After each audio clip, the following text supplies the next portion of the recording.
இப்போ வந்து நம்ம ரொட்டிக்கு தான் நான் தண்ணி வச்சுருக்கேன்.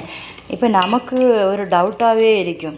இப்போ நிறைய பிகினர்ஸ் எல்லாம் இருப்பாங்க. அவங்களுக்கு என்னென்னா வந்து எதாவது சாப்பாடெல்லாம் செய்யும்போது தண்ணி கூடிட்டுதோ என்ன பண்ணுறது அப்படின்லாம் யோசிப்பாங்க.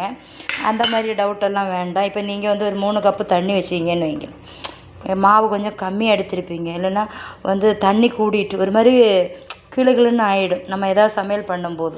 அப்போ என்ன பண்ணணும்னா ஒரு 1/2 கப்பு தண்ணி எடுத்து இப்படியே நம்ம வந்து ஒரு ஓரமாக இப்படி வச்சிடணும். வச்சுட்டு இந்த மாவை வந்து நீங்கள் கிளறி பார்க்கணும். இல்லைன்னா வந்து நம்ம சாப்பாடு தான் செய்தோன்னு வைங்களேன், ரைஸ் பிரியாணி எல்லாம் வைக்கும்போது தம் போடுறதுக்கெல்லாம் வந்து தண்ணி வந்து கொஞ்சம் கூடுதலாக சேர்ந்துட்டா கிளுகிளுன்னு இருக்கும். அந்த டைமில் எடுத்து மாற்றி வச்சுருங்க. மாற்றி வச்சுட்டு தண்ணி ஏதாவது சாப்பாடு செய்யும்போது இருவி அப்போது நம்ம இந்த தண்ணியை வந்து அப்படியே எடுத்து விட்டு கொடுக்கலாம். இல்லைன்னா தேவையில்லைன்னா ஒதுக்கி கூட வச்சிடலாம். நீங்கள் ட்ரை பண்ணி பாருங்க.